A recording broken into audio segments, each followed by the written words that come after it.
cold in Alaska isn't just cold. It reshapes everything. You got that shit. You know what? Don't touch my belongings.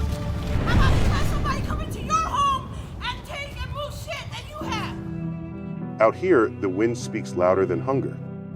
After midnight, the quiet feels heavier than the snow itself. Visitors come chasing the northern lights.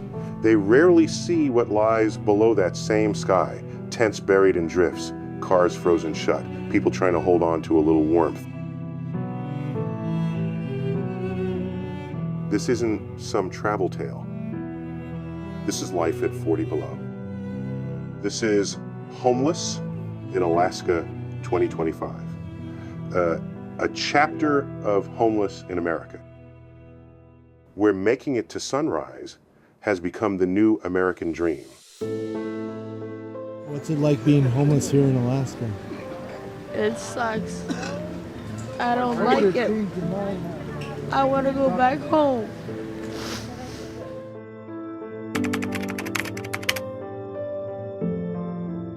The cold in Alaska doesn't just sting, it steals lives.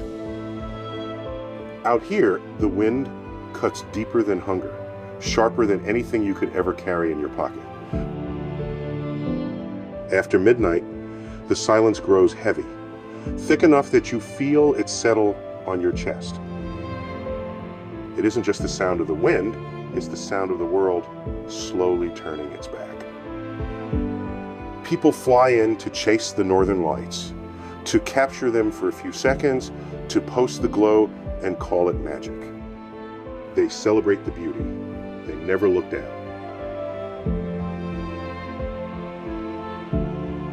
Because under that same glowing sky, hundreds try to sleep, without walls, without heat, without the comfort of knowing morning will come.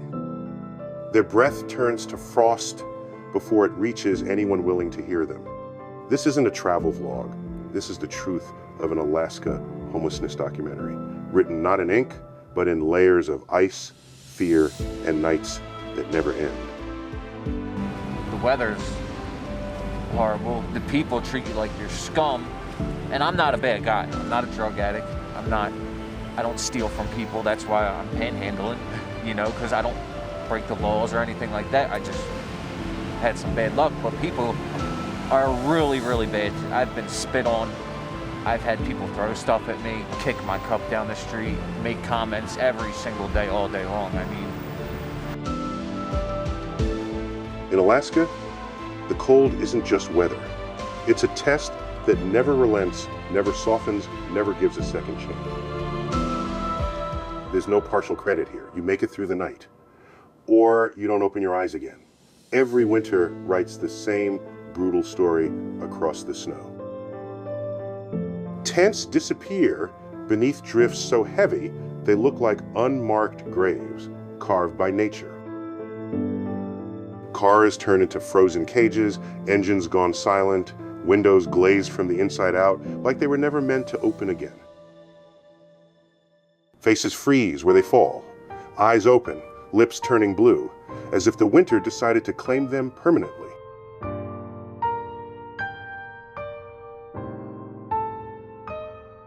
This isn't about statistics or numbers flashing on a weather channel.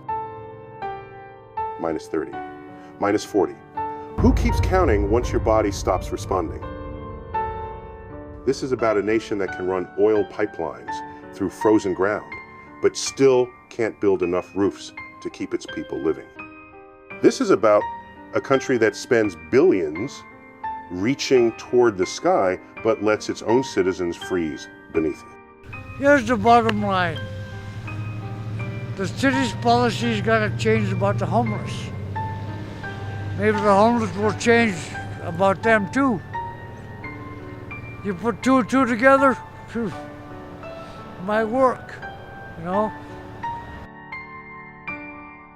At 3 a.m., I walk through downtown Anchorage, past unsheltered camps tucked under overpasses and scattered along the riverbanks, places most people never notice. I saw the faint glow of a lighter beneath a bridge, 2 hands wrapped around it like it was the last spark left on Earth. I heard a cough that never finished, one that started deep, sharp, hollow, and disappeared into the snow. I watched a mother wrap her child in every scrap of clothing she had, whispering, "Just a little more, honey," while the wind mocked her hope.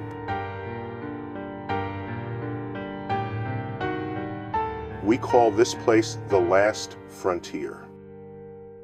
But for too many people here, the frontier ended at the edge of a torn sleeping bag. They didn't lose a grand adventure. They lost warmth. They lost energy. They lost the luxury of believing in tomorrow. Because the cold in Alaska doesn't care about your story. The hours you worked, the dreams you chased, the chances you nearly had. It asks one question every single night. Are you still breathing? And too many times, the answer is silence. This isn't about weather anymore. It's about how long a nation can keep looking away before the mirror finally shatters and we're forced to see ourselves frozen inside it.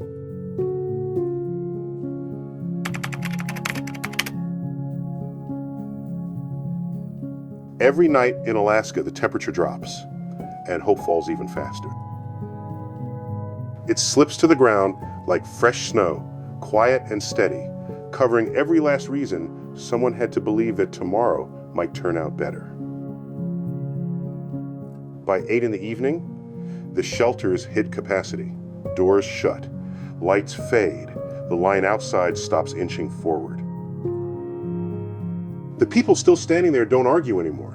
They just lower their heads, pull their jackets tighter, and disappear into the dark, like names no one bothered to write down.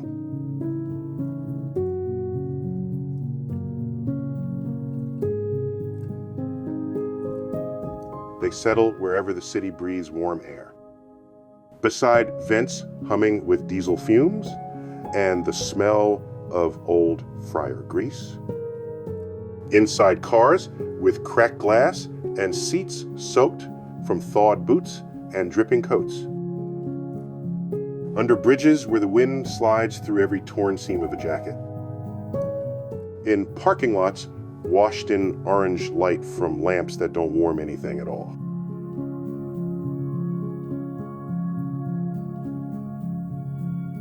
They're not chasing sympathy. They're hanging on for daylight, hoping they get another one. On paper, Alaska has roughly 2,600 people without a reliable place to sleep. That's the number you'll see in reports and spreadsheets. But out here, the truth doesn't live in documents. It lives in rusted pickups with cardboard pressed against the windows, in storage sheds lined with frost, in half-finished garages where someone's cousin says, "You can stay tonight," and then keep saying it because they know tomorrow won't be better.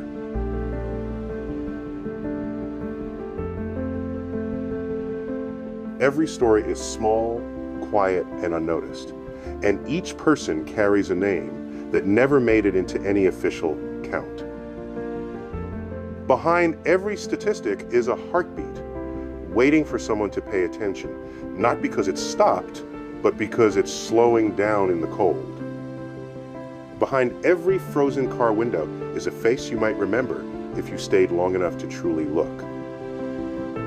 A life that didn't collapse, it simply froze in the middle of a sentence, a breath, a prayer.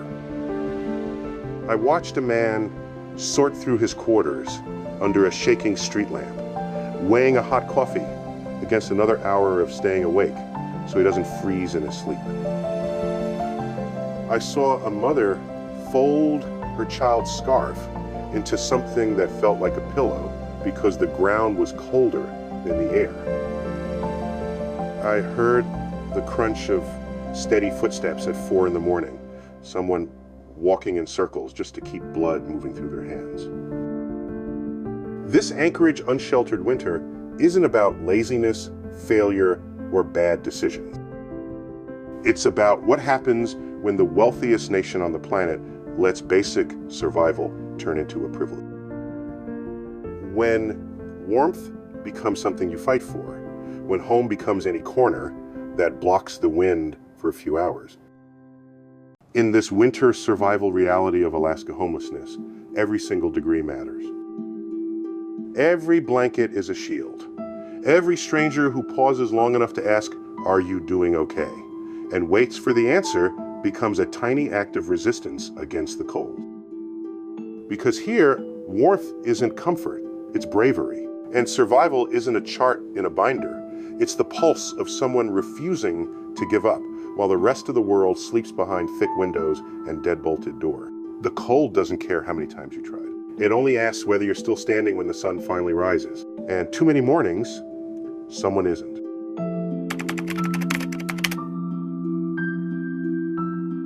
Walk through Anchorage after midnight, and you won't stumble into noise. What you find instead is a silence so thick it presses against your chest. The kind of silence that makes you feel guilty for breathing too loudly. Snow covers the streets in white layers. The sky hangs dark and heavy, and every block looks identical, stillness wearing the mask of peace.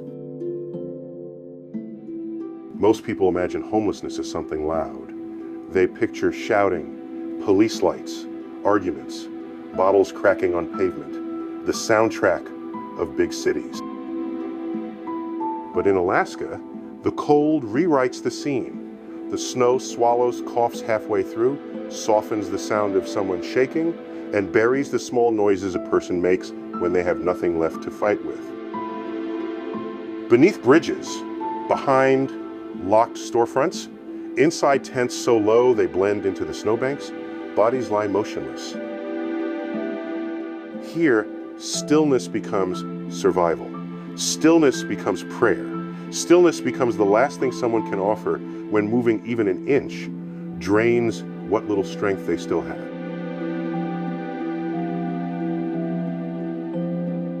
This isn't a film set. It isn't a dramatic postcard. It's real life in an Anchorage unsheltered homeless winter, the version almost nobody speaks about, and even fewer are willing to witness. The cold doesn't yell here.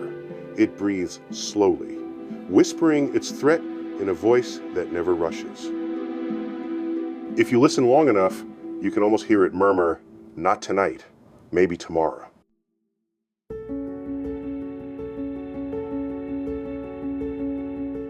Addiction doesn't crash in like a storm either. It arrives softly, the way snow begins, one flake then another, building quietly into something you never meant to step into. It begins small. A drink to stop the shaking, a pill to stay awake, because falling asleep in this weather is how the cold wins. One more hit to forget the shelter door that closed in your face. Another to forget the friend who didn't wake up yesterday. Layer after layer, the human underneath gets buried, packed down beneath the weight of survival.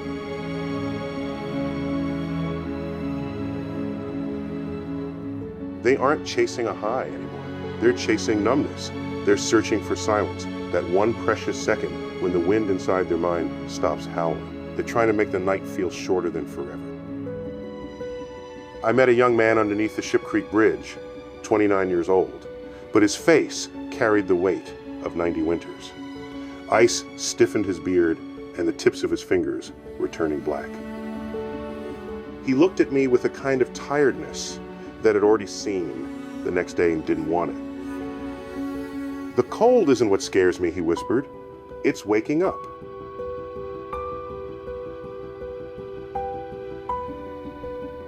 He said it like it was a truth he'd rehearsed in the dark for years.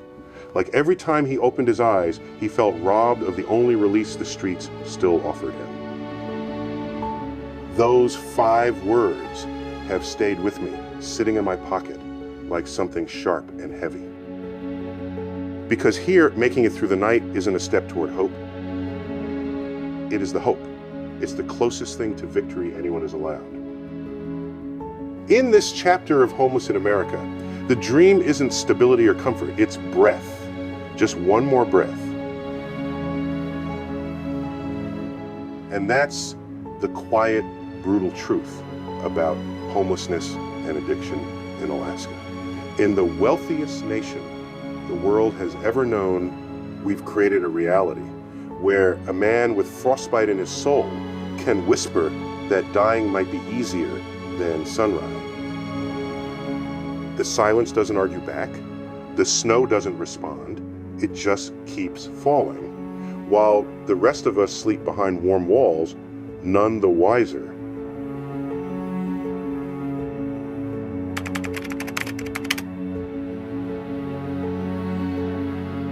Everywhere I walk in Anchorage, people talk about effort like it's a belief system. The city cuts ribbons on new shelter opening. Churches open their doors the moment the temperature drops below zero. Volunteers show up with steaming pots of chili, their eyelashes iced white, their hands trembling from cold and fatigue. It looks like improvement. It looks good in photos. But stay there long enough and you start to feel the truth. This is a teaspoon trying to stop a tidal wave. The need grows faster than the help can catch up. Tents pop back up in the alleys the same week bulldozers tear them down. The flood doesn't slow down, so we can clap. For every person who gets a bed, 2 more lose theirs. The system celebrates tiny victories while the sidewalks keep filling. And the root of the problem isn't just the cold. The cold tells the truth. It promises nothing. The system, on the other hand, lies. It was created for a time when a single form could save a life and a waiting list didn't function as a death sentence. Today, the rules are thicker than winter coats, and the lines stretch longer than the Iditarod Trail. Maybe next week, someone says, while a man's toes slowly turn black. Maybe next month, they repeat as another family quietly steps out of the line and disappear. By the time a voucher prints, the name next to it has often already turned into an obituary. By the time a bed becomes free, the tent that once sheltered someone has collapsed into a snow mound, the zipper frozen in place. I met an outreach worker named Lisa outside the Brother Francis shelter at 2 a.m. Her breath rose in the air like fog. "We know what works," she told me softly. Housing, treatment, stability. We've known this for decades. We just never have enough of all 3 at the same time. She paused, looking toward the long line of people waiting in the dark. "Knowing doesn't save people," she whispered, and she was right. That's the wound that refuses to heal, the knowledge that solutions exist, just never soon enough to matter. There's nothing mysterious about this. We aren't lost. We're delaying. This is Homeless in America, the Northern Chapter. Same old promises, same paperwork, just colder. The same politicians who can find billions for a pipeline can't find a fraction of that for housing. The same churches that feed hundreds on a Sunday close their doors tight for the next 6 days. The same outreach teams file the same grant requests for the same 50 beds that were full last year and will be full again next winter. This crisis isn't rooted in ignorance. It's rooted in timing and in will. It comes down to the quiet decision that some lives can wait until spring. But spring doesn't show up for everyone. Up here, spring is a rumor, and winter doesn't hand out grace period. We already know exactly what works. We just keep doing it too slowly, too carefully, too small. Because fixing this for real means admitting something America never likes to say out loud. The system isn't frozen by mistake. It's frozen because we let it be. And in Alaska, frozen usually means final.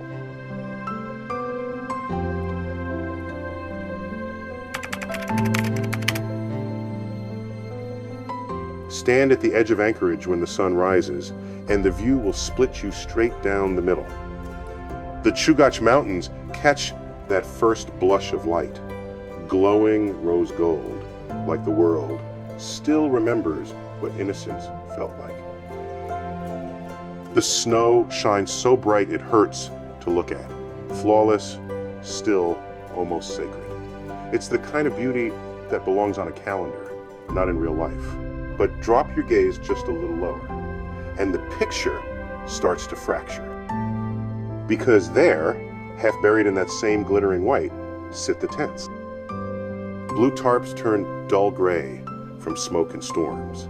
Zippers stuck open like mouths that once screamed until they learned no one was coming. A thin column of smoke rises from a pipe jammed into the ice, the last breath of a fire refusing to die quietly.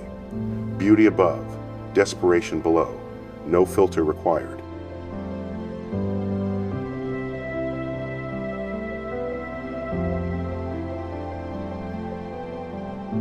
Alaska doesn't hide the truth. It puts it in perfect focus. Like a mirror that refuses to fog, it forces you to look at what's real. This isn't a local tragedy, it's a national reflection. This is Homeless in America, drawn in frost instead of graffiti, written on snow instead of concrete.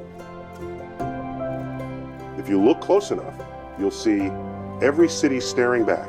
Los Angeles beneath its freeways, Phoenix beneath the sun, Chicago beneath the alleys, and here, Anchorage beneath the silence. The weather changes, but the cruelty stays the same. We keep calling it complex. Policy, budgets, zoning, politics, words that sound smart but hide a simple, painful truth. At some point, we stop believing that everyone deserves a door that locks and a wall that keeps the cold out. We started treating people like background noise in the story of our own comfort. We let them fade into the edges of our neighborhoods, like shadows we pretend not to see.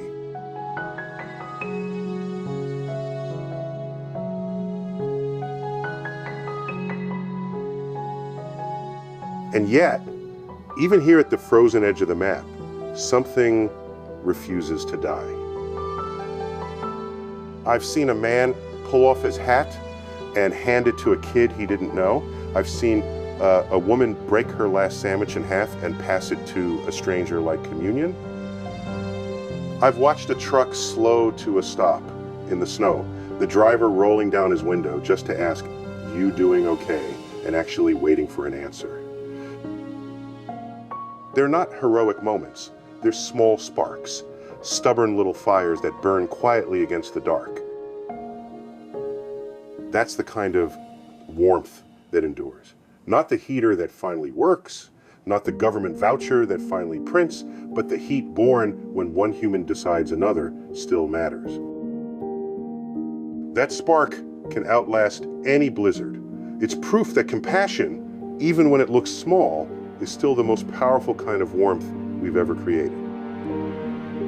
The story of Homeless in Alaska 2025 isn't just about tents or snowbanks.